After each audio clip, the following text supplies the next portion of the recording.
What's up, guys? It's KB. Make sure you subscribe to the Underground Sports Philadelphia YouTube channel. Click the bell icon down below so you don't miss a single video from us. And thanks for tuning in to another video from Underground Sports Philadelphia. Now let's get into it. Philadelphia, baby, you're going to love it. Best sports fans in the world. Actually, the worst, but that's what makes them the best. Like when I went in to record, there's like 3 icons now. It used to be a drop-down menu. It's changed. Oh. They're pushing out upgrades. Yes, they are. Good for them. Speaking of upgrades, I got my... Hold on. I might mess it up. Just realized my setup was different. That's the worst. When you get into a habit and you set it up a little bit differently and it's... No, you sit back down and you're like... I'm going to have like OCD. Fix it then. Because I like how you can normally see the... If it's not like technical issues, it's organizational issues on this show. Well, I like that you can see it in the corner. Now it's not actually the right. There we go. Oh, it's not actually the right. Oh boy, here we go. Oh, there we go. That looks more normal. Yeah. Thank you. Because normally this is like in the corner. It's like that here. Looks normal. Couldn't see it. Couldn't see it. On that note, thanks for watching me rearrange my setup. It's a home improvement show now. That's what it is. It's a home improvement show. We're bringing back Ty, whatever the hell his last name is. Extreme Home Makeover. Extreme Home Makeover, like Home Edition. Tool Time with Tim Allen. That was that one. Move that camera. That's how you should start. Do a cool 360 with the camera, and then it's like totally different when you... Sometimes the cameramen or camera women, camera persons in the paddock give us some funny shots. Every once in a while, they'll do like this like spin move or like a cool transition. It's like they're having fun in like Windows Movie Maker with like the transition, so you get like they're experimenting, yeah. yeah, they're figuring out the cool shots to do. They're channeling the inner like Drive to Survive, and yeah, they gotta step it up. Like I think it was, I forget, last year it was during a pit stop, and it was like of the wheel, and it looks like it was like a cool transition or something. But also like the cameraman could have fallen. But yeah, I know which one you're talking about. Yeah, but yes, thank you for watching me rearrange. I was messed up. That would have. My whole week would have been off. the whole vibe of the episode would have been wrong. Wrong. So the episode said, don't listen to this one, people. This is Casey's got the microphone in the wrong spot. Come on. Yes, welcome back. It's all right. I do go into the same setup every time we all do the time. So and I just I sometimes will post like a picture before we start recording on Threads. Didn't do that. So you're just tempting all the gods. Just playing with fate this week for some reason. Yeah. So gotta change. See eclipse. See eclipse. New moon. New moon. Or the Mercury's in retrograde. It is. It's the leg clips. Everything's out of whack. The what? Leg clips. Like Charles Leclerc. You put L in front of it. Ah, my God, it's weak. No, there were some good TikToks with that yesterday. I'll just give you that. I mean, Ferrari even posted it, and they didn't even get the eclipse. So, yeah. Well, they got to cater. They got to cater to the U.S. Yeah, they do. Someone does. The thing is, yeah. But yes, welcome back to episode 55. Oh, excuse me, I have it up. 55. It's our Carlos Sainz episode. It is Carlos Sainz episode. Yeah. Yes, 55. We will be recapping Japan, which was a great race. I have to say, that was worth staying up. Even though Max won, there was still a ton of action. So I was very happy with the race. I was struggling though to stay awake for it. Yeah, I China might have to be like a watch at a later time and like wake up that morning and watch it. I think I'm gonna sleep and wake up right before, but by the end of Japan, I was like, I think they literally finished spraying the champagne. I was like, good night. And I went to bed. I was even earlier than that. I literally, Max crossed the line, and they did their like last lap of just cool down and then parked, and I was like, "See ya." I was like, "Good night." Turned the TV off. Yeah. I was like, done. I was like, back to your regularly scheduled programming, and just Max won a race, and I don't need to see post-race interviews. Yeah, it's like, yeah, I'll watch them on YouTube after. Like, yeah, I mean, I will watch the post-race interviews if it's a decently timed race. Like, in a few weeks when they're Sunday mornings, I will like watch them after and stuff because it's still only like 11 here, so I'll keep it on. But yeah, I was like, see ya, good night, gotta go. And then I was gonna write it down on my calendar because I slept until 11. I never sleep that late. Wow. I thought I was waking up. I thought it would be like 8 o'clock. I woke up and I was like, 11? I was like, I got stuff to do. Like, that's wild. So I like wanted to clean my apartment. But yeah, I was like, I gotta go. I got stuff to do. See, Fair. Sleeping in every once in a while like that is nice. But I don't think I could ever do that because half the day I felt like it was over. Like I wasted half the day. I struggle with that a lot. If I'm like not up, if I'm up anytime past like 9:30 in the morning, I'm immediately like, I got a late start. Like I was like, I gotta crunch for this.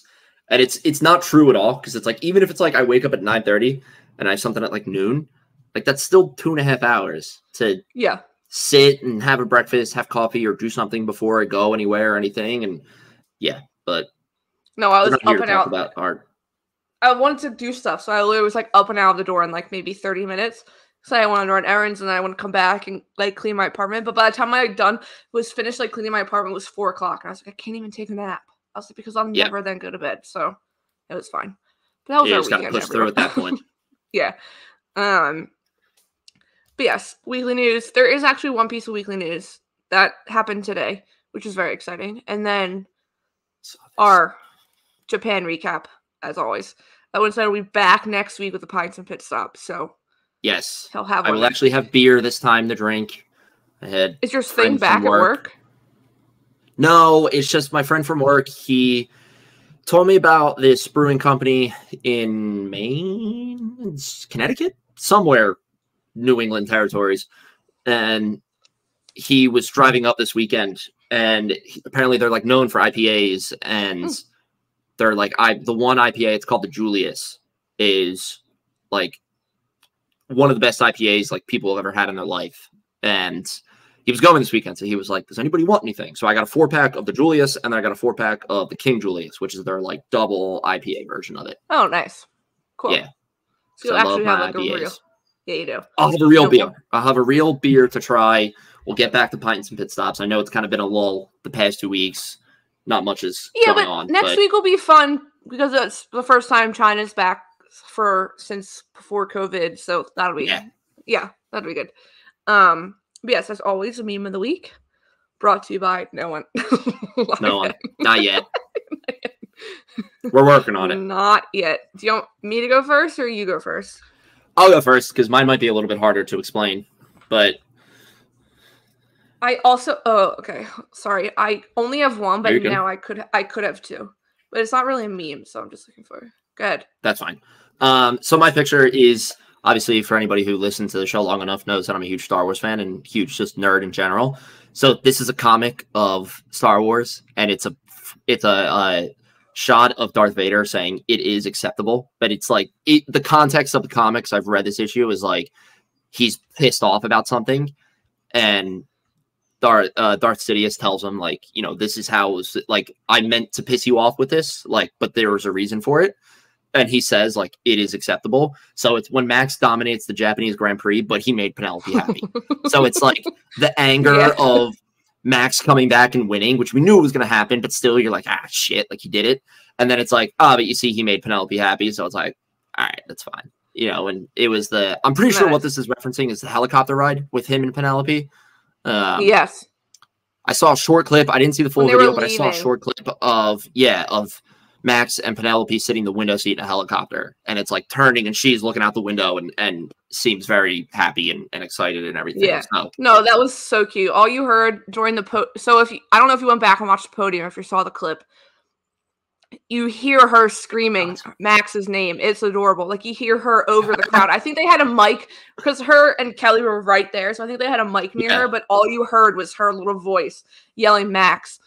And then I also saw he said in maybe a post-race conference or an interview, he said, because obviously she was there in Australia when he DNF'd. Yeah. So he said apparently when he was out of the car in Australia, she was like, "Why aren't you on the track?" And he was like, "The car's on fire." And he goes, "So I'm thankful I finished because I think she would have thought she was bad luck. Because if she was there for both races." Some people were saying that was the first race she was like there that she could like remember in Australia. Like, and he DNF'd. Yeah. Mm-hmm. So people were like, that's tough. He was like, I was nervous if I didn't finish again 2 weeks in a row when she was there. She would have thought it was her fault. But I was like, you're such a good girl, Dad, Max.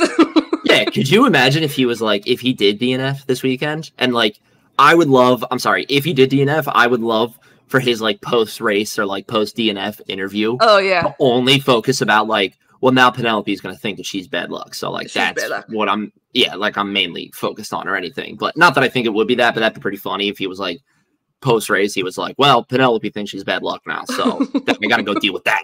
But, yes, like fucking DNF'd. Yeah. Let me go deal with my, girlfriend's future, daughter. maybe girlfriend's daughter, maybe stepdaughter soon, like whatever, No, it's so funny. I was like, you go, Max, thinking of her feelings before yours. He's won so much he doesn't even care. Like, yeah.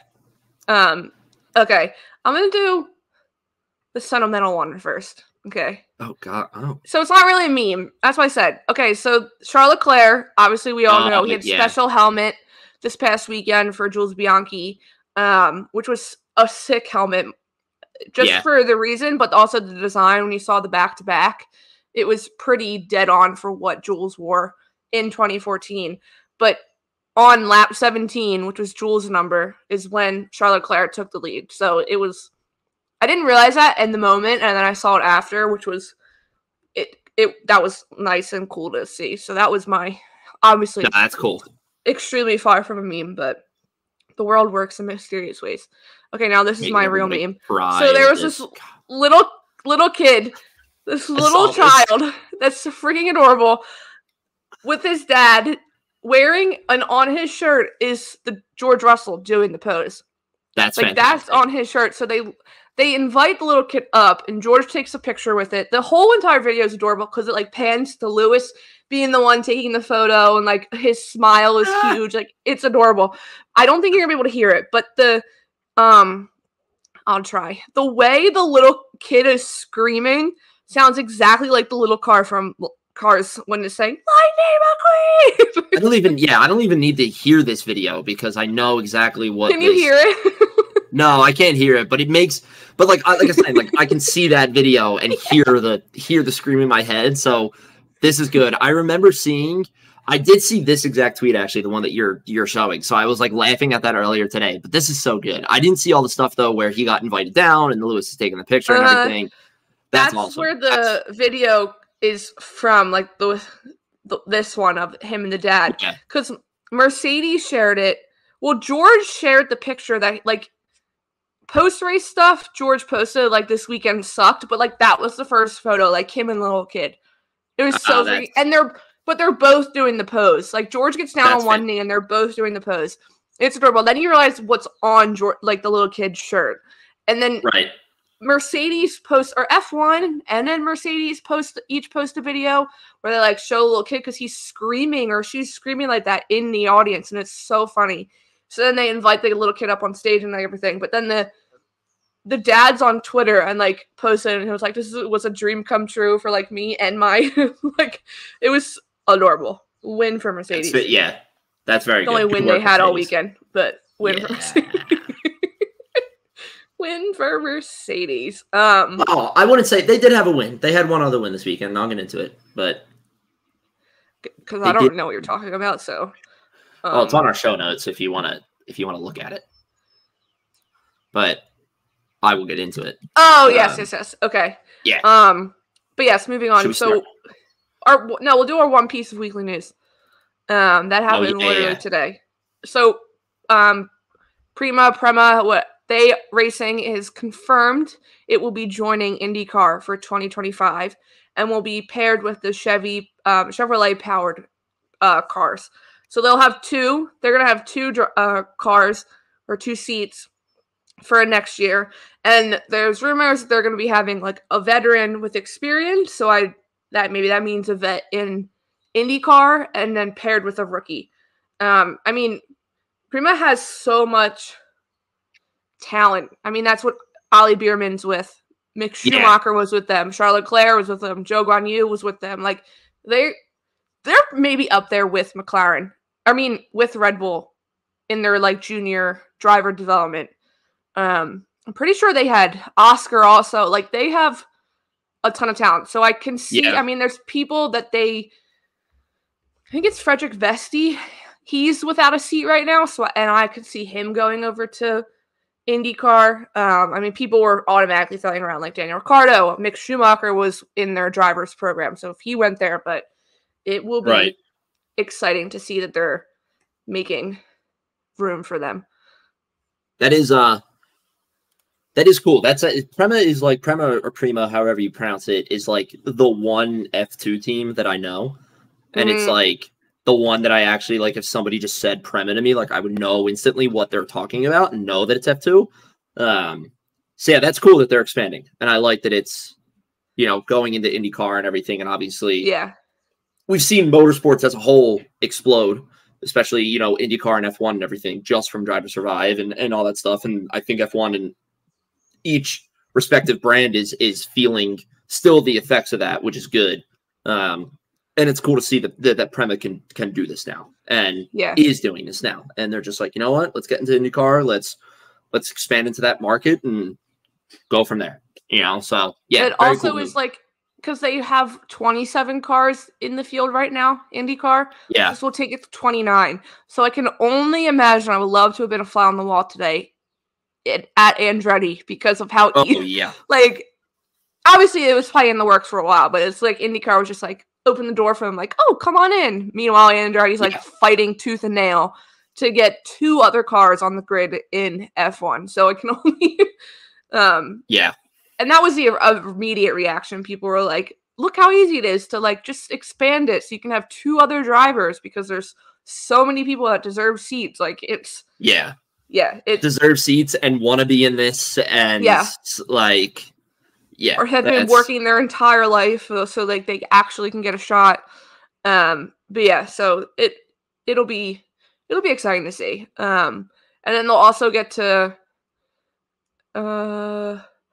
because Indy 500 right now, Max is because you can be. They explained that in 100 Days to Indy, the docu-series, like there's so many people that can be entries, like people that don't race all the time. They can be ex IndyCar drivers that can come back with different teams. Teams can give them like a seat, but you have to qualify. So it still is 27 when it comes time to the actual race. So right now it's still set at 27 for next year, but maybe they change it to 2 more since there's an actual team that would need 2 other seats potentially. So there's actually a lot of IndyCar news today. This was right here too, but I'll speak about it quickly. So Dale Coyne Racing is pairing. It's confirmed it's pairing with Catherine Legge. I don't want to butcher the last name. Legge.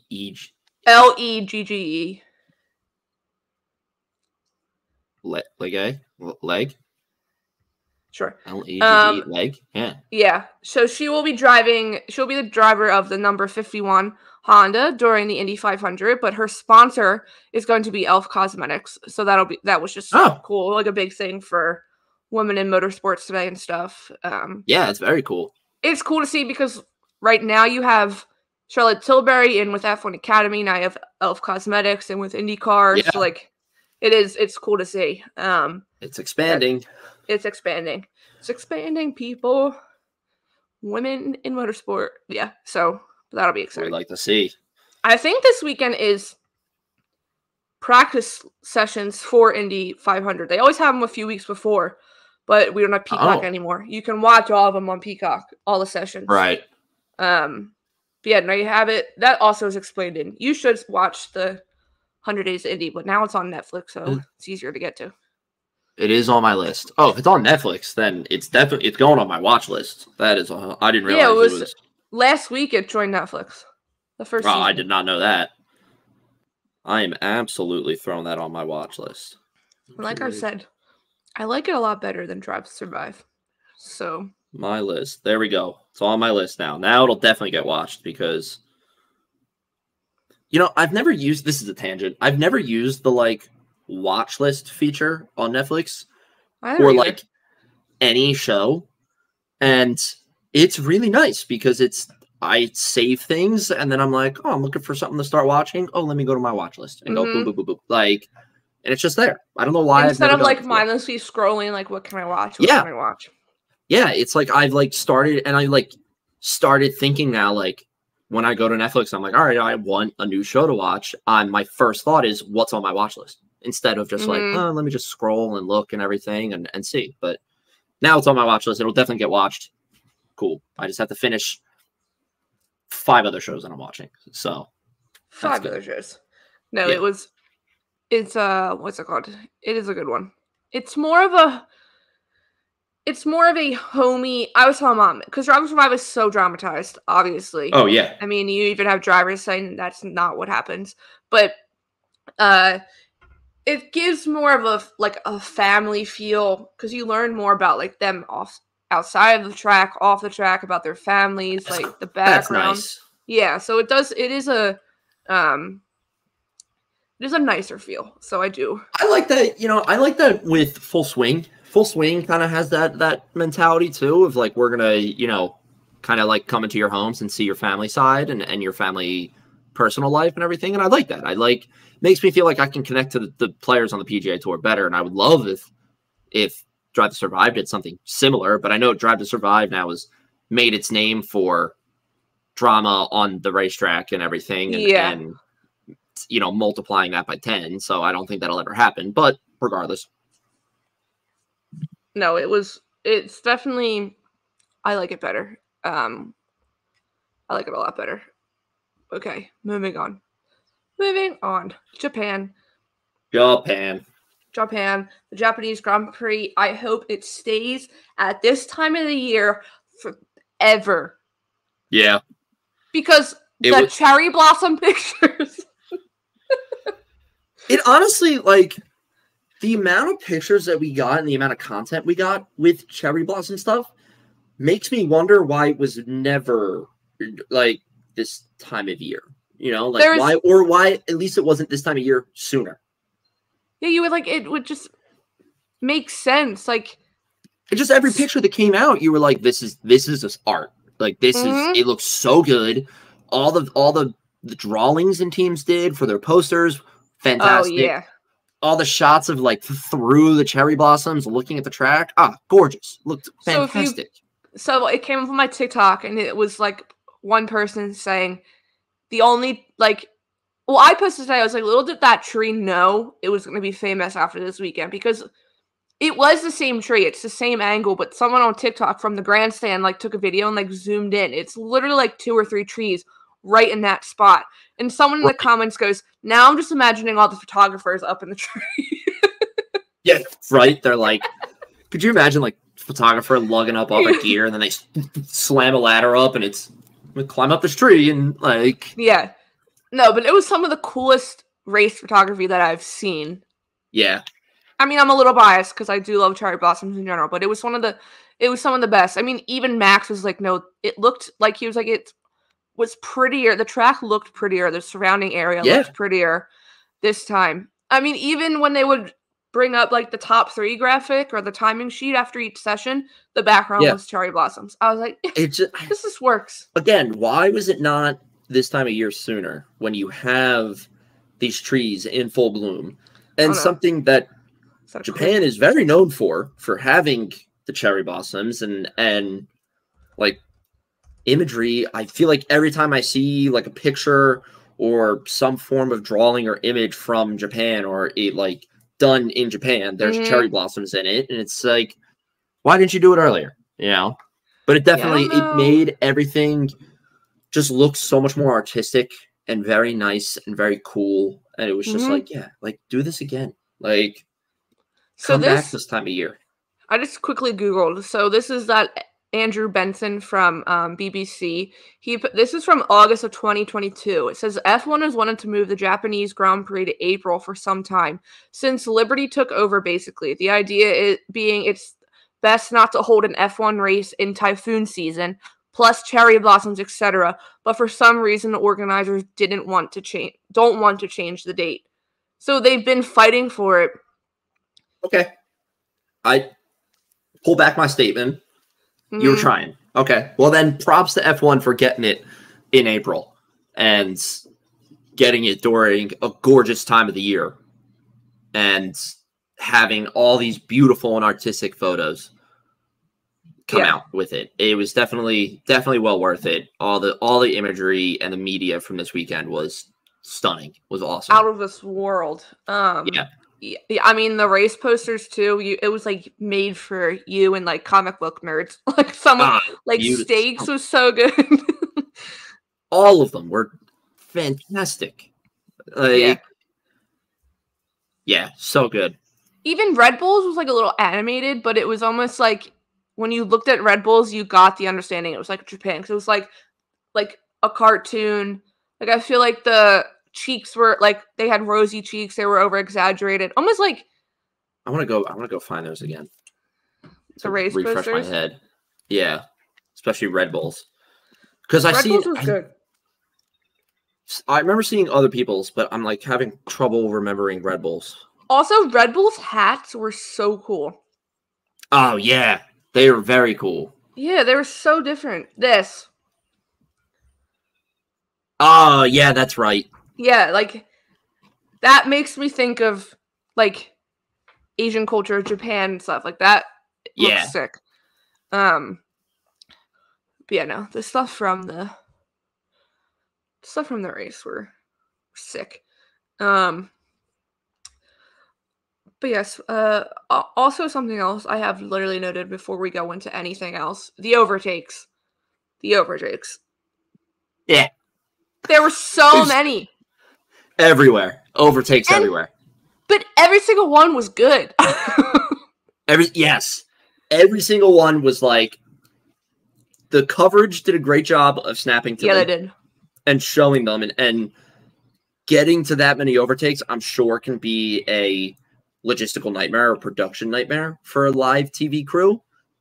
But I felt that they did a really good job in covering all of them. And each one was fantastic. And it was so nice to see. And it definitely kept me engaged in the race, which was awesome. Yeah, and they kept saying, like, they kept talking about how, like, before any, like, coverage there, like, it's not going to be a lot of overtakes, like, it's a narrow track. I mean, when you do look at it, the road is narrow. It is like, smaller track, but, no, I think every single one, I was like, oh, that was a good overtake. Like, you might have a lot of those overtakes for overtaking the month at the end of the year, at the end of April, because they were so. I'm sure most of the nominees for that will be from this race. When you think about it, it's only China and Japan, so they're going to be from both races. So yeah, true. Yeah. But yeah, no, they were good. I mean, even Yuki had a ton. Yuki. No, it made sense though. Should we just go into VCAR to talk? Like, yeah, we can. So, what broadcast did you watch? F1 TV or Sky Sports? I watched the international. I'm pretty sure it's Sky Sports. Okay, I've been watching F1 TV for a change because it's really. I feel like also it matches up a little bit better with the broadcast on the TV. I know you're saying it wasn't off. Yeah, there are times where it's like they'll cut to something different, but you'll still hear they'll be taught like you're watching something different on the screen than what they're talking about, and it's like, what's happening here? Yeah, like what's going on here? No, so they were talking. It was a Yuki overtake. I can't remember exactly what it was, and they were like, "Well, that's like obviously that track is made for Supercross, or Super Formula, not Supercross, Super Formula." So I would have loved to see Liam Lawson on that track because he's also probably driven in a ton. But yeah, they were like, well, that's what happens when you're like someone that's probably done with thousands of laps on this track, because Yuki just looked so comfortable on that track. So comfortable. Maybe the most comfortable I've ever seen him look in that car. Yeah. And this is like partly what I like, part of my notes from it. It's really hard thinking of notes just because I was like half asleep watching the race, but still, the confidence that Yuki had kind of coming into this weekend, I think was awesome. And it played out so well for him because he was able to drive very, very well and get a point for the team in his home race and everything. And it's like, we talked about this last week with home races or 2 weeks ago. You either come in and you're freaking out and you panic because it's a home race, or you come in and you say, this is a fucking home race. I'm going to perform and I'm eating this energy up. And he took it and ran with it and was like, I'm going to fucking perform. And he performed. And it was just like, he had so much confidence, and he just like, it felt like every one of his overtakes to me screamed home field advantage of just like, 100%. I know this track. I know for a fact that I can take you on this corner. I can break at the last minute and still take you. Yeah, he probably could have done that track with his eyes closed. I mean, also the crowd every time he overtook was so loud. Yeah, he kept saying, of course. They kept saying, I mean, there was a good show of like a good mix of literally every driver, every team, but ideally, everyone's there for the hometown kid. Like, everyone was there for him. So every overtake, you just heard the crowd screaming. So, I mean, no, that was, and to get a point was impressive. I mean, he literally finished where we kind of said we didn't think he would get up higher, but he did really, really well. And the fact that he performed that well on a race where, again, Daniel Ricciardo the other struggles, side. And I can't even say struggles because he was out within the first lap. And I don't think it wasn't 100% his fault, because it's not like he spun out on his own, or locked up and had an issue or whatever. It was a collision when they're diving into the first corner of the track. You can't blame that 100% on one sole driver, but still, just like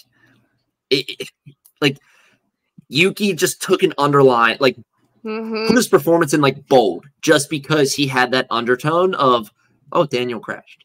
Daniel's out of this race, and now it's just me. But guess what? I'm still gonna get the Racing Bulls a point, and I'm still gonna perform in the home crowd. And like I said, he came in there and he said, "Fuck it, I'm gonna do it," and he fucking did it. And it was impressive to see him. Like I said, to see him do that on a race where Daniel is struggling this year, just kind of solidified it for me that Yuki, obviously will finish this year with Red Bull or Racing Bulls and everything. And I don't think there's any sort of doubt that if Liam Lawson comes in, it's not going to be Yuki that's taken out.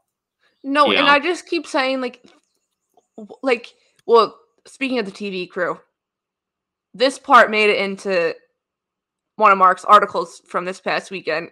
I've been posting sometimes when stuff happens, like every time they mention Carlos's appendix, that he doesn't have a seat, I'm like, look, take a drink every time. So I was like, let's play another drinking game. Take a sip every time they show Liam Lawson on the screen after showing Daniel Ricciardo do something bad. It was literally, they deserve an award because it was he spun, and next thing you know, Liam Lawson on the screen. Like Christopher Nolan level cinematography of Daniel standing in the garage, and then the slow zoom out and pan over to Liam Lawson standing behind him. Like I said, I was half asleep watching this race, but that made me like pop my eyes open a little bit more and start laughing. And I was like, that was fantastic. That cameraman saw them standing there and was like, I have to get this. I have to put this. I have to record this. And he's like calling into the producers being like, You Show need me now. camera right now. Like, you need to cut to my camera. And it's just beautiful. It No, just they even had other moments, not to go off on another team, but we'll go back. But it was like this. People were like, does the cameraman in Japan know something? Because there was one shot, and it was the Red Bull garage through like this reflection, and the camera zoomed out, and it's the Ferrari pit wall for like Carlos. yeah. And then there was another one with Mercedes and kind of the same shot. They're like, what do they know? What do they know? What do they know? That's What do they know? Do you have secrets for us that you need to let out? But no. Yeah, I think I asked people for questions. And one of them is, how many more GPs does Daniel Ricciardo have left before he's asked to leave? And people made good points. People saying because Christian Horner loves him so much. True.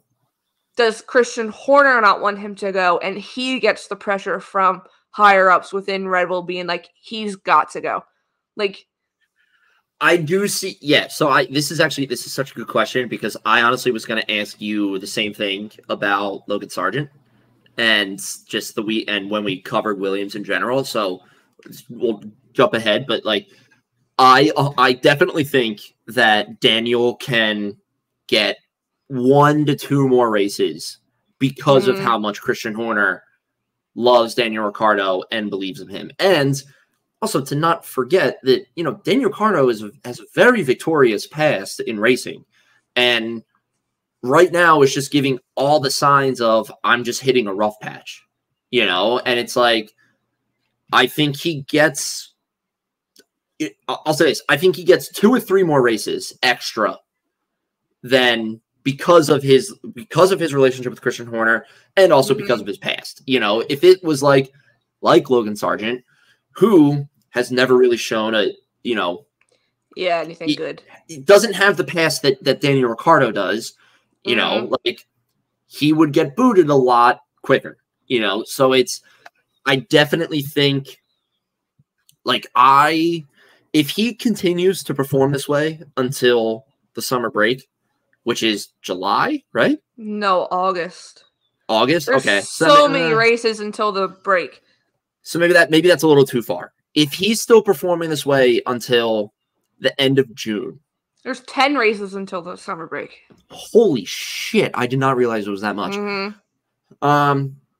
Yeah, I think end of June, if this is still happening, he might be, asked to step back, and Liam might come in. He just doesn't have, it's not going for him. What is that? The end of June is Austria. Like, that might actually be the Red Bull ring. That might be the nail in the coffin. Yeah. I mean, because that immediately is like, if he doesn't perform well, that's a bad PR. That's a bad look for Red Bull at their own ring. So, yeah, you know what?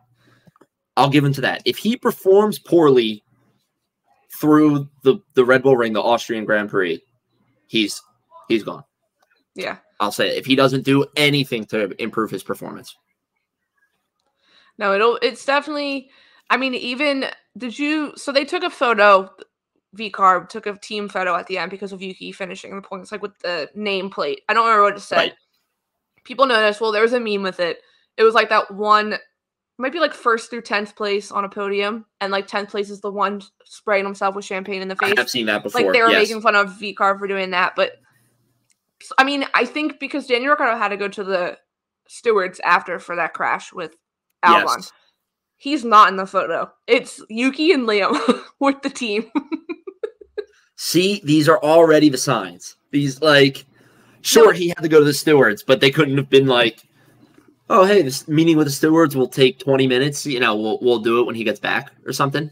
Like, yeah, that's not a good sign. Yeah, I'm gonna start paying attention to their social media, because obviously they're not gonna kick Daniel Ricciardo out. He's like the best personality and all this stuff. So like, yeah, gonna like kick him to the curb, but if they start slowly taking him out, and it's like Yuki and Liam Lawson doing stuff, that's literally the treatment they gave Nick DeVries at the end of the year. So last year, like, see ya. It's definitely yeah, the team photo with Daniel Ricciardo not in it is definitely not a good not a good sign. And I also, someone brought up a good point. I'm talking about them for a long time, but I mean, it was a good race from Yuki. Someone brought up, he's seems so much calmer since the first race when they made them switch positions at the end of the first race, and he was pissed. Which now you think about it, why did you, like, I mean, at first I was like, why did you switch? They weren't fighting for points. It didn't make sense. Yeah. And I mean, now maybe that was a fire that got lit under Yuki's ass, being like, I'm going to be the better driver. You're not going to even think about switching us. Yeah, so I was listening to F1 Nation a little bit, like an hour or two ago, and they were talking about this exact thing of like, the segue into the conversation was, it's amazing what happens when drivers are kind of like shown the door and they're driving for the job and how they're performing, because there's a lot of cases right now of drivers that are like, you know, Carlos Sainz is already out of Ferrari and he's driving like a maniac, you know? Like, you have all these examples of like Checo. Like, Checo has been performing fantastic compared to last year, you know? And it's like, okay, he got shown the door a little bit and now he's doing better, you know? So like, they were talking about that, and it was like, was it almost like everything that happened with Liam Lawson last year kind of scared both Yuki and, you know, Daniel Ricciardo and everything? And it's now Not Yuki working. was like, yeah, I'm coming in. And yeah, you had the old incident with the first race, but they were like, I could see that being the mishandling of the lighting of the fire under your ass, of just like, I'm angry that you did that, I'm going to drive angry, where it has now turned into, I'm angry that you did that, but I'm going to drive smart and I'm going to drive well. Yeah. And it's just like, that's the thing. He's driving smart. He's not driving recklessly. Yeah. And that really showed this weekend. And it was, it was a great part of the podcast to listen to. It was just like so insightful into how he's been performing and everything. And I was like, that's such a good point. Cause I can see that being like, oh my God, you threatened us. Okay, I'm going to come in angry this year. Yeah. Mishandled it on the first race, and then that first race was like a wake-up call of like, shit, I gotta be smarter with this. And then ever since then, he's been smarter with it. You know, obviously it's only round 4 We're of the going season. Into round so like 5, yeah. You're still very early in it, but like he's already shown turnaround, you know, and it's you know, I'm excited to see what else comes from Yuki.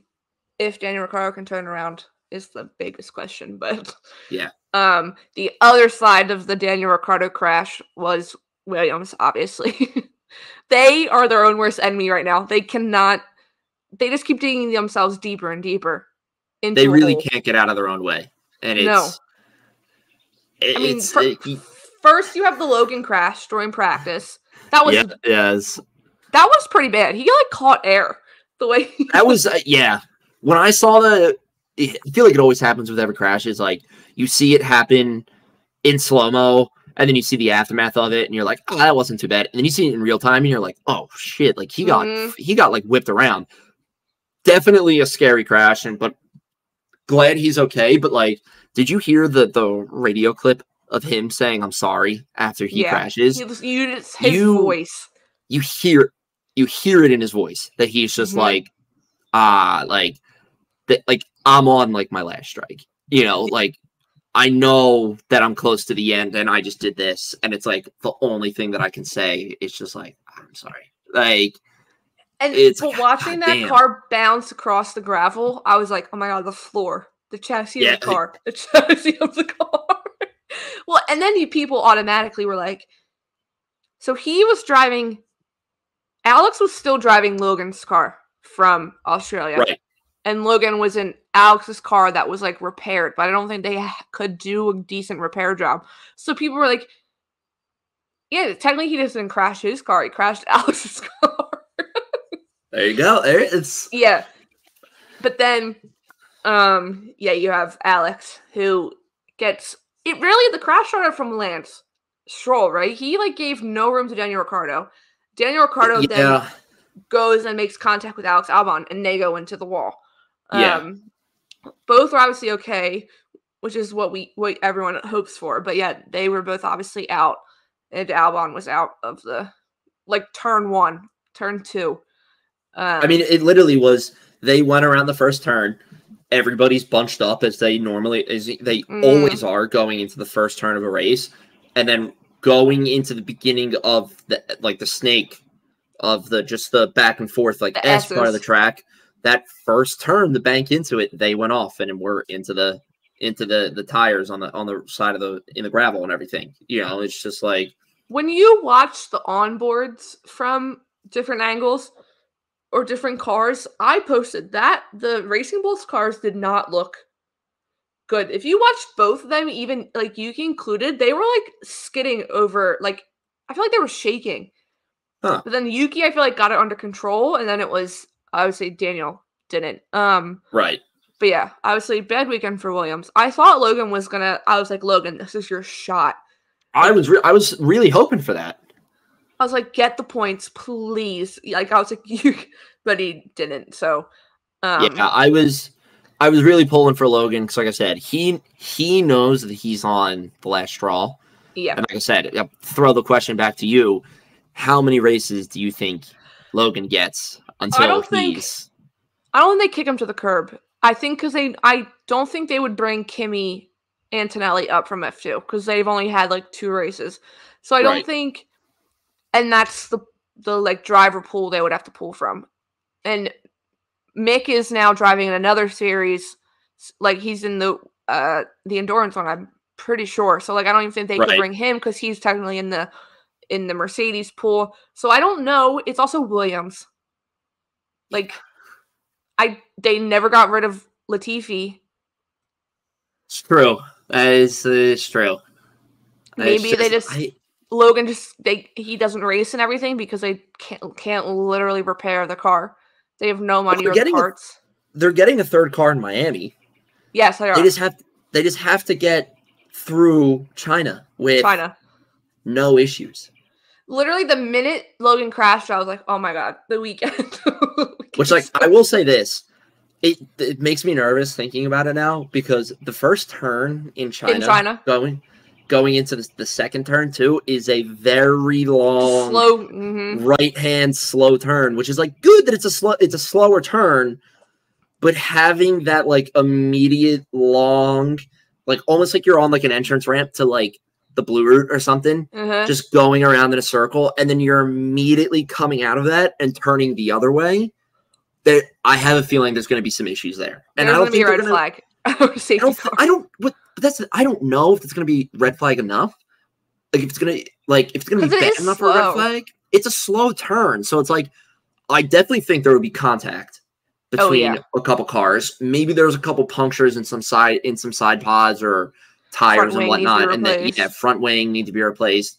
I don't think the corner is fast enough for a red flag, but it's definitely fast enough that if you got a puncture in your side pod, you retire. You're done. So it's God forbid that happens to Logan. If he's just the shitty end of the stick, it's he might have that happen. So it's just, watching them struggle, like we said, they just cannot get out of their own way. No. And it's very, very apparent right now. And it's just not a good time. It's not a good time to be at Williams. It has to be very stressful. Yeah. But that was the biggest. When that first crash, I was like, oh no, this is going to be a long red flag. It really was not that long, but it was long when you were 3 o'clock or 2 o'clock in the morning, and you're like, all right, hurry it up. When they finally put the announcement up, and they were like, we're starting, 20 minutes, whatever it was after the crash or whatever.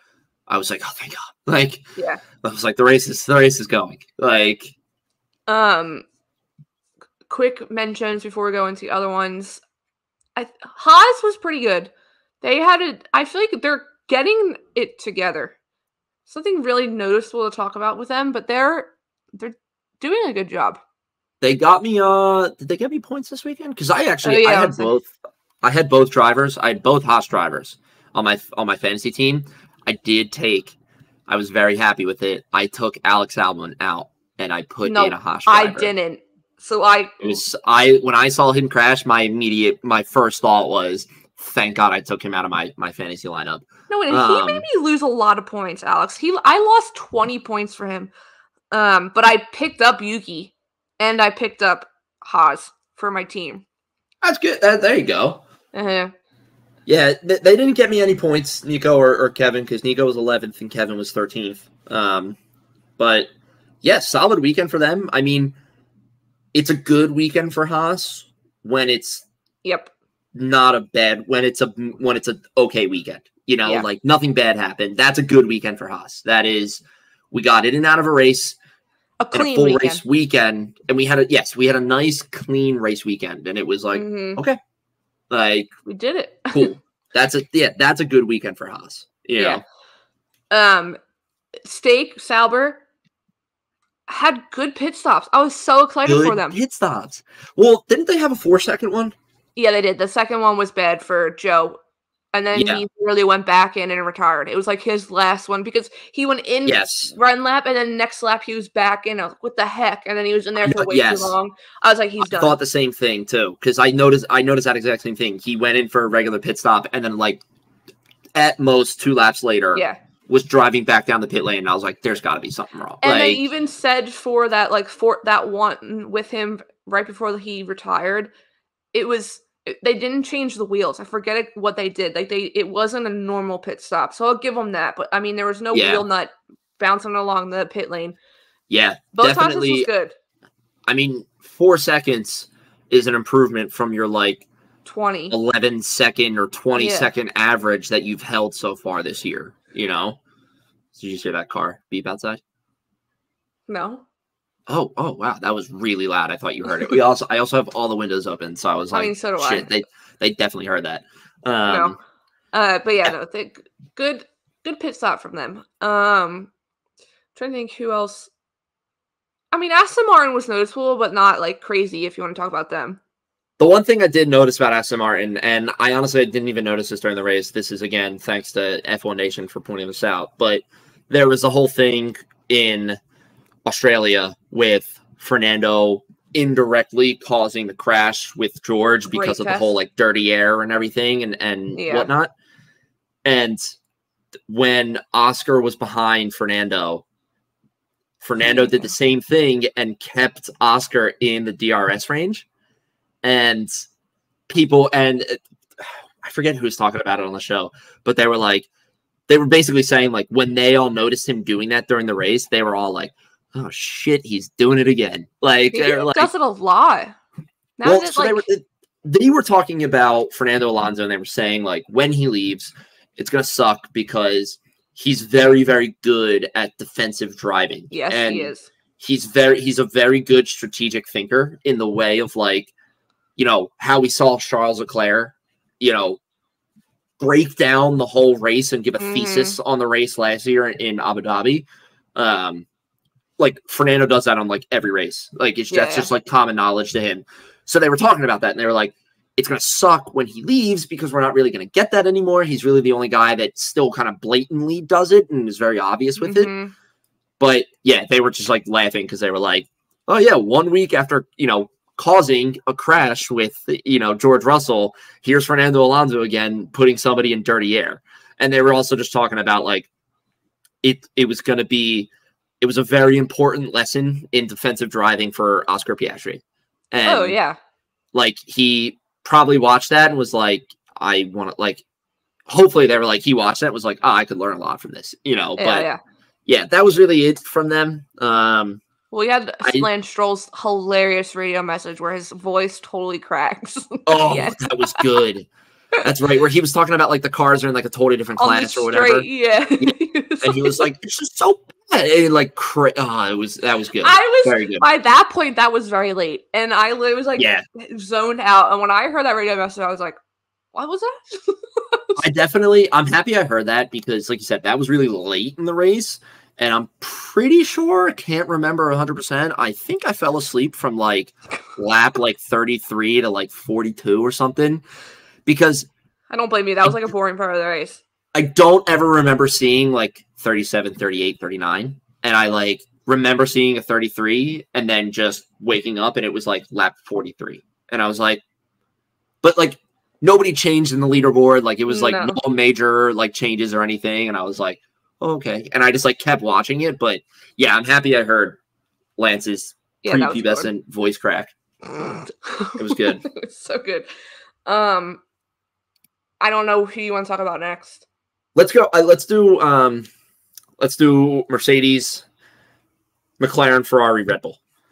Well, no, Red Bull wasn't really that crazy. It was a normal weekend for them. Yeah, but I do want to at least touch on Checo because he's well, all right. We'll go on the Red Bull now. That's what I'm saying. They weren't like the star of the races. That's what I mean. Yeah, Ferrari has been driving so much better this past year, and I 100% think it's because he's a little bit more comfortable with his position as a secondary driver and the second driver on the team.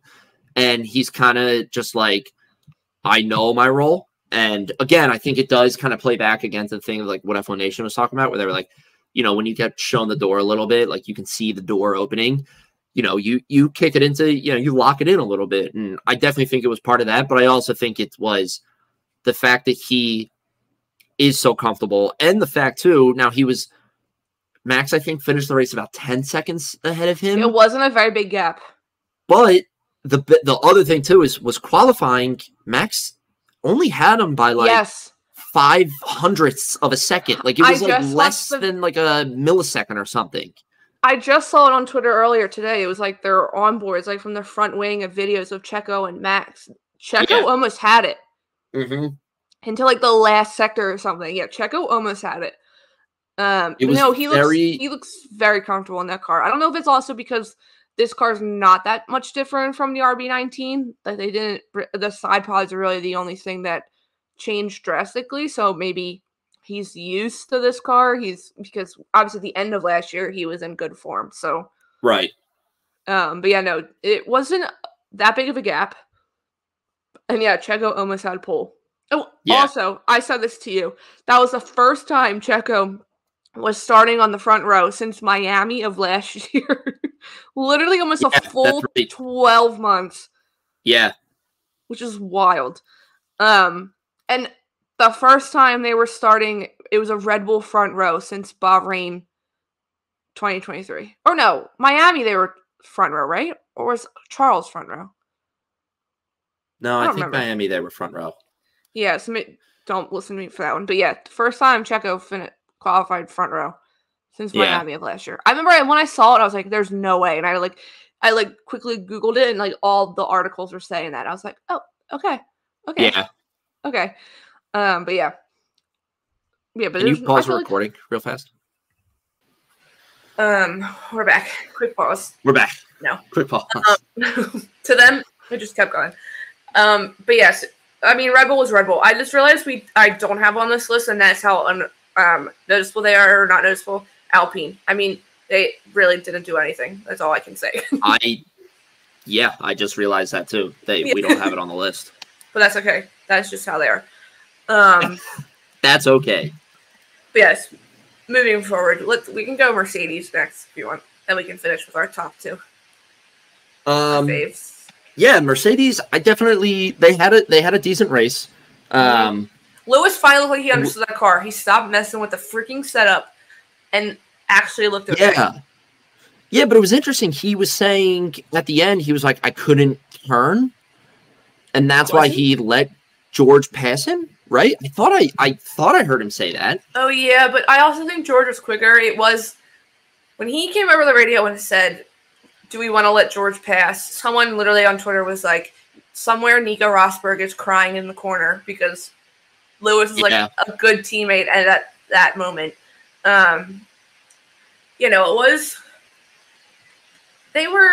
had a decent weekend. After last weekend, and Toto changed his plans, or after Australia, Toto wasn't supposed to be in Japan. Then decided to come because it was so bad the week before. No, it was a good weekend for them. I think it was fine. Clean weekend. Yeah, I have there's an F1 article here, and they say Russell initially looked to have better pace on this rubber. I think they're talking about switching to the hard tires. And then Hamilton asked, shall I let George by?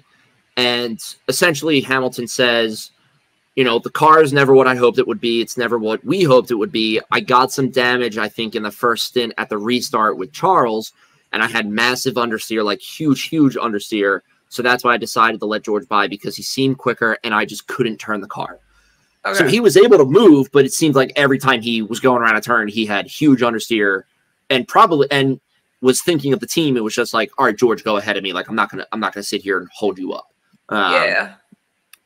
But it seemed really good. I mean, honestly, it was the right move, just because then towards the end of the race, you had that little battle between Fernando, Oscar, and George, in which George did get past Piastri. So it was the right move. But yeah, I mean, decent weekend, nothing like crazy special about them. I mean, it's just, you know, they're kind of struggling. They're far behind McLaren in the constructors. And it's definitely like, not as a fan of Formula One, it's not where you want it, or a fan of Mercedes, it's not where you want them to be. But no, because you're so used to Mercedes being the dominant, the front of the pack, front of the grid, week in, week out. This kind of goes to the point that you have there, because you have that they finally beat McLaren in a race, but they're still behind in the constructors. Yeah. Someone asked, do we think Mercedes could be back in the top 3, or is it already too late? I don't think it's too late, because upgrades haven't been introduced. Yeah. So I think there's a lot up in the air, because the upgrades for McLaren could be awful, or Mercedes could be great. So I think it's too soon to say where they finish. I think they could get they could close the gap, and that could be a good battle between 3rd and 4th. Yeah. Because, I mean, at the rate Ferrari's going, they're running away with 2nd, and Red Bull's running away with 1st. Yeah, I definitely think the first 2 in the constructors at the end of the year will be Red Bull and Ferrari. I think it's very cut and kind of clear who it's going to be. Mm-hmm. I don't think at all it's too late for Mercedes, because my mind immediately goes to McLaren last year and the very quick overnight turnaround that they had with upgrades, and how they were able to climb to 4th in the constructors. I mean, that was in a span of from one race to the next, that you just knew, like, it was like there's something different here, and they're going to perform much better now.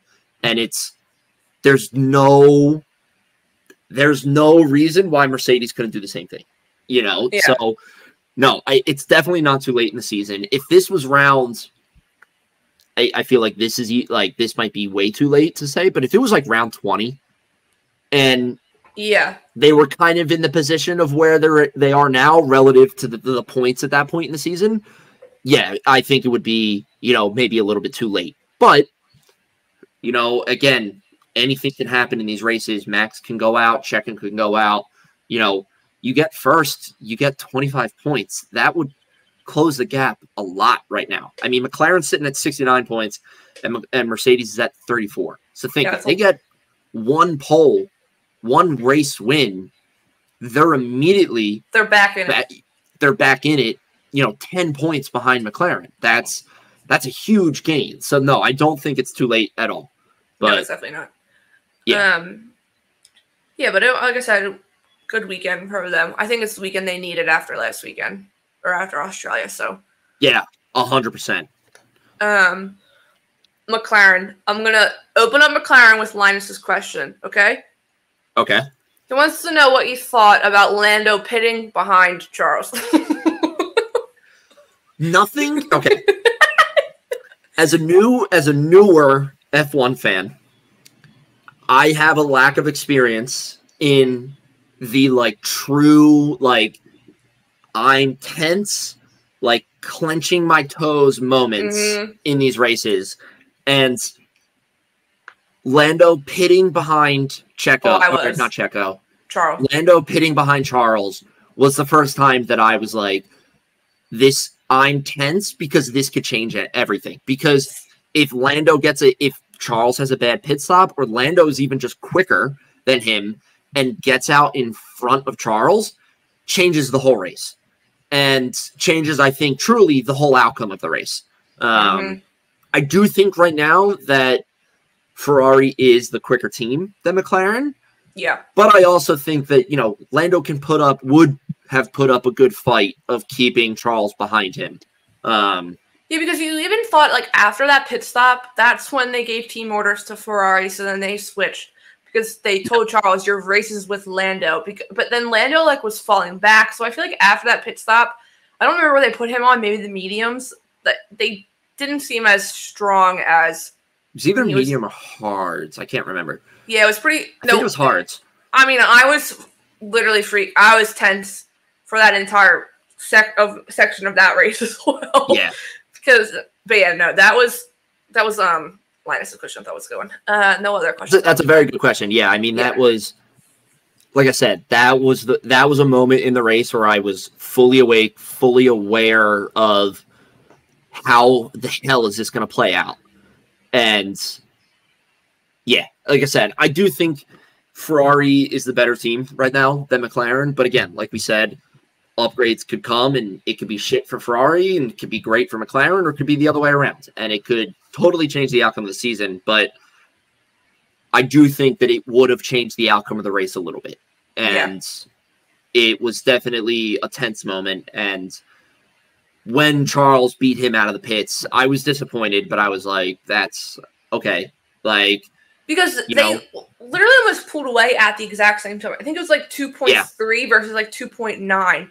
So like the bare minimum change. But as soon as Charles pulled away, I was like, okay, that's what we needed. I was like, this is exactly what Ferrari needed. Speaking of someone else that had great overtakes, Lando. He had a lot of good overtakes. Yes, a lot of fun. I loved his 2 overtakes of the Mercedes boys. Yes. Those 2 specifically stick out in my mind because it just seemed, to me, it portrayed the like dominance that McLaren has over Mercedes right now, and it was very just like it felt like almost like Max was coming up on a car that he was going to lap, and it was just a very easy. I'm catching up to you instantly, and I'm going to go around you nice and easy, and then we're off. And it was really cool to see. Those 2 overtakes stick out in my mind. But I will say this too with McLaren. This kind of steps away from the overtakes, but going back to the whole thing of like being a newer F1 fan and everything, I'm now watching my favorite team be 3rd in the constructors and have a very good lead of 3rd in the constructors right now. And it's like, I'm having this feeling for the first time where it's like, shit, it's only round 4. You have to hold on for 20 more races. 20 more races. And it's like, I'm sure anyone who's been watching F1 for years now, for, like a decade or more, is going to listen to this and be like, well, yeah, no shit. But like having this feeling is like a first time of just like, holy crap, like you got to hold on to this for momentum, 20 more races. That thought the other day, I was like, oh shit, like this is tough. Like this is making me tense again. Like I was just like, but that's part of the excitement of just like, all right, what if they do it? Like I would love to see McLaren 3rd in the constructors. It's like so cool to see. It would be awesome to see, but again, it goes back to the idea and kind of the question of like, is it too late for Mercedes? When it's like, no. Because at any moment, McLaren could be like, we're bringing upgrades to the car, and the car just goes to shit. Yeah. So it's like, not at all. I don't think it's too late for anybody, really. No. Especially not this early in the season. As we get towards the middle of the season and everything, it starts becoming a little too late for the lower half of the teams. But yeah, right now, I just like am praying that McLaren can hold on to this 3rd place for 20 more races, which is just wild to think about. But so long. Yeah, I mean, it literally ends like the end of November, so you have so much time. So long. So long until it happens. Like, and then the last team, which probably had the best. I'm not being biased at all, but they had the best weekend. That was a huge weekend for Ferrari. Huge weekend for Ferrari. It's in Fred we freaking trust. Yeah. The strategy was so good for both of them. Yep. Charles does need to figure out the quality thing because, I mean, he even said he thinks for the first time in his career he has to focus on improving in qualifying.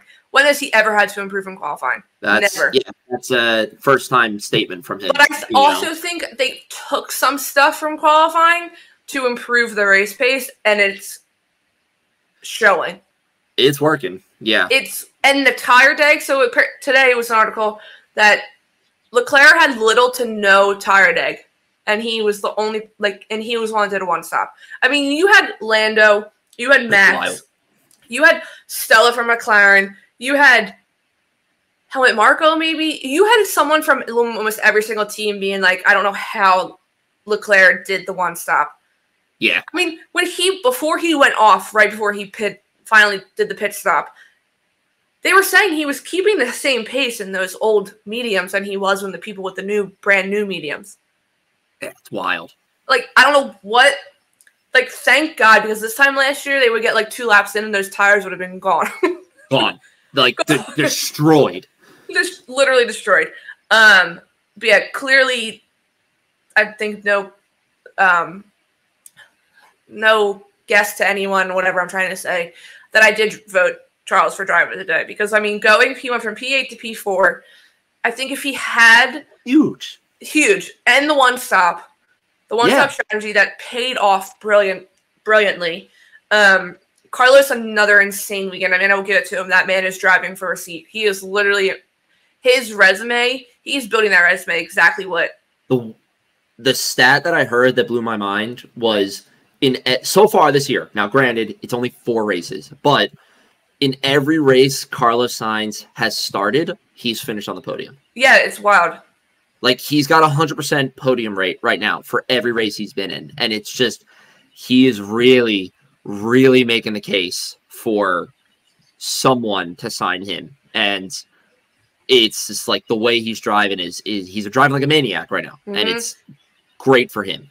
I do have to say, people need to stop with the Ferrari going to regret, or Ferrari going to regret. Can Ferrari get out of Lewis's contract? No, people, stop. They're not that's signed. They're not going to be sorry, Lewis, you're driving bad because your car is shit, that we're going to keep Carlos. No, that's not going to happen, people. You need to stop it. It's literally, Carlos understands. I've said it before. He's been in this position. But, yeah, he's driving like a madman, and he needs it. Was I a little annoyed? Yes, on Threads, people. Those trolls that came for us on Threads, I never should have. I've told Owen, I now learned I don't need to respond to every single person. You would have thought I didn't watch the race. I mean, yes, I was pissed. I hated Ferrari. I didn't want them to switch because I was selfish. I wanted Charles Leclerc on the podium because of the whole meeting of the weekend and all that stuff. But his race. Really? I woke up Sunday morning, his race, when you think back, they both drove brilliantly. It was generally, they couldn't have gotten they couldn't have done better in that instance. They could not. It was fine. They did good teamwork in between the two of them, which is what you need. But yeah, no, insane. I mean, both of them are back in Italy, and Leclerc apparently was already back in the sim. So China, I have a feeling that quality issue is going to be gone. Yeah. Charles Leclerc is going to be dropping the fastest laps. I mean, watching quali, when I woke up after missing Q1 in quali. I had to take over on Threads. Yeah, he looked off. He just looked. You could tell something his was normal self. Yeah. But yeah, overall, the best weekend. Fred is the best person for that team right now. Literally the best person. And it's definitely going off of that. This is what, as a Ferrari fan, you want to see, and this is the payoff of.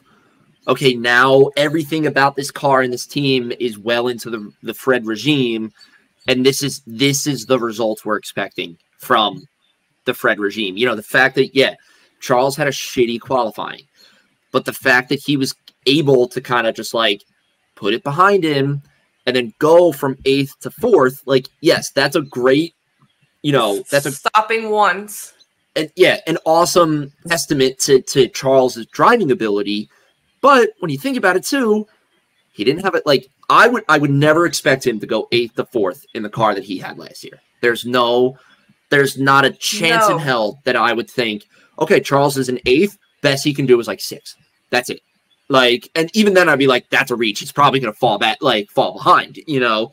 But the fact that he went from 8th to 4th is awesome. I 100% think he's deserving of the driver of the day. The only other person that I would say, and I think is my personal driver of the day, is Yuki. Yeah, just because he was my second. Points in his home race, like it's, you know, outstanding for him to do that, and all the reasons that we talked about when we were covering VCAR. But it's just, he really turned something on for this race, and I do agree with you. I think going into China, whatever issue he had in qualifying, I think will be eradicated from his system. And it does help that he did so well this race, because it makes it a little bit easier to put it behind him of just like, okay, yes, that happened, but I also had a really fucking good race, and I performed, and I did what I needed to do. So therefore, I'm okay with that shitty qualifying. Let's move on to the next and make sure that 8th place qualifying doesn't happen again. You know? I also think if either one of them, Carlos or Charles, would have qualified P2, I think they would have finished P2. They do have the race pace. And I mean, we saw Charles drive with Checo last year and do some overtakes and drive brilliantly with him, like side by side. Like, that's where Checo, I think, obviously isn't up to par with Max, because Max can take that car and just beeline and go off into the sunset by himself. But Charles and Carlos, I think, would have been wheel to wheel with Checo if they started P2. That would have been a battle the entire race. That battle would have been between P2 and P3 the entire race. I have a feeling.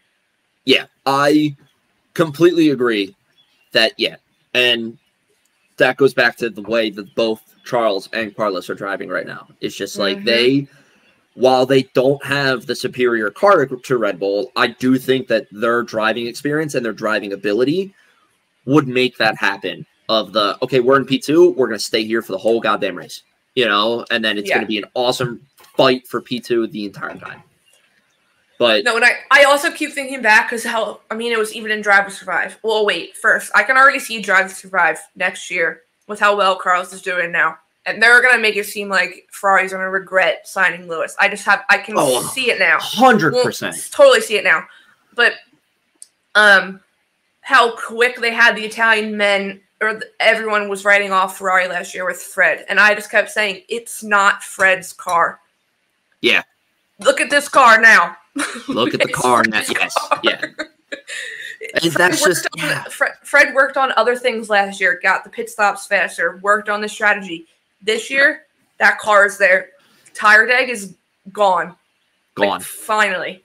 But yeah. It's definitely, you're seeing the payments of Fred finally being there, and this being the full season. Like I said, the first full season we're getting where everything is under Fred. Everything that this team is doing right now was directed by Fred. So it's like you're finally seeing that, and it's like, yeah, like you can't look at last season's performance and be like, well, it's Fred's fault. You know, he was, you know, and it's like, sure, maybe there were some things that you can be like, he's team principal, somebody has to take the blame. Sure. But in terms of other things, again, most prominently the car, you couldn't. You just can't do that to Fred. But this is the year you're seeing it now, fully developed under Fred. And look at what it fucking did. It's on podium for every race that Carlos Sainz has started in. And it just went from 8th to 4th, navigating through a field of Mercedes, Aston Martins, and McLarens. Like, with one pit stop. That's a hard field to navigate through. And yeah, even more so, we did one goddamn pit stop. And it's like, overall winners of the weekend, Ferrari. I 100% think that. Like, you could do like team of the weekend, like driver team of the weekend, Ferrari. Yeah, 100%. And I know maybe Red Bull doesn't bring as many upgrades, but if Ferrari brings upgrades, like I said, I think Red Bull will run away with first place easily. But I think Ferrari makes a strong case for P2. But I also think, like, Max only won by 10 seconds. If Ferrari gets good upgrades, I think we got a good battle between the four. That could close, yeah. And I think 1, 2, 3, and 4 is Max, Checo, Charles, Carlos in some fashion. At the end. 100 absolutely. If you're looking for a safe bet to get like top 5 on a race, you're very safe going Max, Checo, Carlos, Charles, and then like Lando. Like, no, I'm even saying like the championship at the end of the year. Like it's those 4 making up the top 4. 100%. Easily. Yeah. It's definitely becoming more and more apparent that Ferrari is sealing the deal on that second place, which after everything that happened last year and the year before. That would be huge. I mean, that would be fantastic for them. This time, 2022, obviously I wasn't watching then, but Charles Leclerc was leading the championship. Yeah. Like, and then everything went downhill. So yeah, it's there. Went to shit, Mattia Binotto. Yeah. Went to shit. But yes, that was pretty much it from Japan. Anything else to add? No, just 2 weeks from now, China. Yeah, well, not this weekend, next weekend. Yeah, not this upcoming weekend, but next weekend. So no preview or anything, and our first sprint weekend of the year. Yes. On that track. Say a prayer for the McLaren fans, because McLaren's already saying it's not a good track for them. Yeah, of course they are. You know what? I'm just gonna gaslight myself into thinking that it's just a PR stunt, so that way it's when they perform well, people are like, "Look at the weekend McLaren had," But that's just But should be a good race. Like I said, I'm so interested to see 20 cars dive into that first turn in China. So it's like 1, 2, and 3. It's like the hardest left and right hand turn. It's very quick. And it's, like I said, that you're coming out of that long right-hander into just a very slow, tight left-hander. Somebody's getting 100% contact, and somebody's going off the track. Like I feel safe in saying if you want to place a safety car bet, there will be a safety car next weekend in that turn. So we will see, but. Yeah, 2 weeks from now, China. China should be a good time. Like I said, we've never seen this track. We even ever watched this track been raced on or anything. So we're that's what I was thinking. I've never seen a race on Imola because last year was the floods. True. Yeah.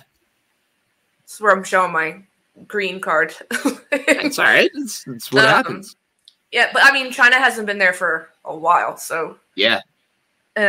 Before we close out, I wanted to say it's not on the thing because I sent you the messages because we hit a milestone of followers on Threads. I said thank you to Threads. I was wondering if you were going to bring this up. Yeah, I said thank you to our friends on Threads before, but I just want to say thank you again because I didn't even notice that we hit 6,000 until like a few people started posting, and then it was like the nicest messages I've ever read. I sent them to you. I sent them to our parents. They were so sweet. As we said before, this time last year, we're talking to our mom and dad, our mom at this point, because he came to my dad listen weekly. Yeah. And now to know that there's over 6,000 people on Threads that follow us, and tune in every week. Literally, we're excited because Owen was the one tweeting during qualifying. Like it just is so cool to see, and we can't thank everyone enough for the continued support and the extremely nice words on Threads over the weekend and stuff. So that was those messages you sent me were like I was at a loss for words for them, and I immediately grabbed my phone and I was like, you have to hear these messages that people were posting and everything, and it's even the fact that we hit 6,000 and people were posting to us before we even knew. Yeah. And it was like, hey, thanks for good, congratulations, get the 6,000. We're like, oh shit, we hit 6,000. It's absolutely wild. And, obviously you're more experienced than me in this field, but going and following a page on a social media it seems very easy, but it does take a lot to get somebody to go and do that. So the fact that there's 6,000 people out there that see us as a legitimate news source for F1 stuff and is interested at least a little bit in what we have to say is incredibly like fantastic and amazing, and I still don't even know like how to describe it, but it's just it's such a weird and awesome feeling, and it's because like I think obviously like you said, I've like social media, obviously we're on it all the time, but like I know there's like not even just F1 content creators, just content creators in general, and like you always see them, they're like, thank you for the support, like thank you for this, and you're always like, it's so cool like to now to be on the receiving end. It's like overwhelming in a good way. I was going to say something, but now I'm drawing a blank. It's never something I thought I would ever have a chance to say in my life, of just like, thank you for listening to us, and thank you for being interested in what we have to say to people who just like started watching F1 like 2 years ago. Like, oh, that's what I was going to say. They're like people I know, like, if they're not able to watch a race, or if like they're off for a day, they'll go like people tell me that they come to our page first to like get caught up in the day, or get caught up in a race or a practice session because they weren't able to watch. Like, what? Wild. That is so weird. Nonsense half the time.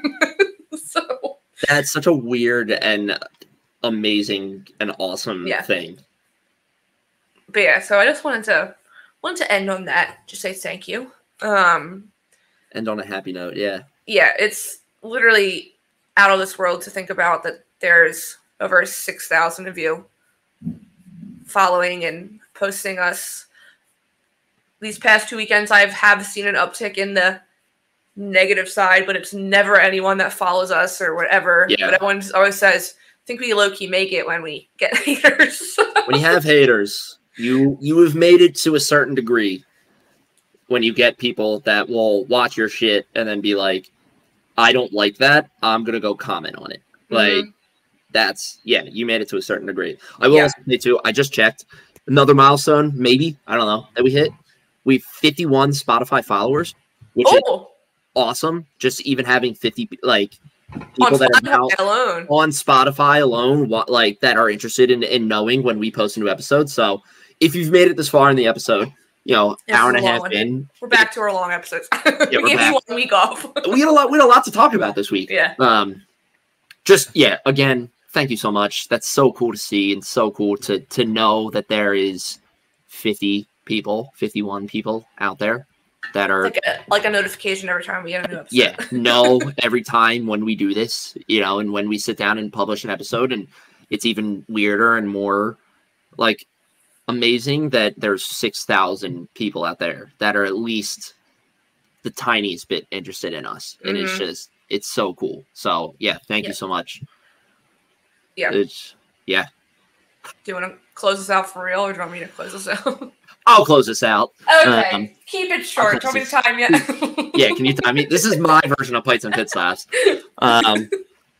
Like we said, thank you so much for listening today. Thank you if you're one of the 51 people that got a notification when this episode airs and made it this far and listened to it and everything. Thank you for tuning in. If you're watching on video, our socials have been scrolling at the bottom, but obviously go follow us on Instagram and Threads at Underground F1, and then over on Twitter /X/the Bird app, whatever the hell you want to call it, at Underground F1. Sorry. Underground _F1. Done. We have an email that is at undergroundf1pod@gmail.com. Go shoot us an email there if you have any questions that we want to talk about that you want us to talk about on the show, anything you want us to cover, any questions you have just in general. You know, we both love to learn more about the sport and everything. So if it's something we don't know, we will do what we can to answer the question as we learn it, and also correctly for you. And then come join our Discord. We have 158 people in there, 158 wonderful, awesome people that are a part of that community and in there, and we chat and we talk about F1 stuff, and when news breaks, we talk about it. So go join us there. We have been a little quiet in there for the past few races, but the timing hasn't been the greatest, so I do apologize. It's been tough just because we have people from Europe in there and everything too, so it's like the timing has been off with just that, and then also the race times and whatnot. So, but yeah, great group of people in there. It's an awesome time when everybody's in there chatting away and everything. So the links to go join that are in our bios and our social media and everything, and our link tree as well. But yeah, thank you so much. Thank you for joining us today. We appreciate you. Again, thank you for being one of the 6,000 people that follow us, and one of the 50 people on Spotify that follow us, and one of the 161 people that follow us on Twitter. That's besides the point. To throw in that number of people just had to throw it in there. So yeah, thank you so much. We will talk to you next week with our China GP preview. See ya.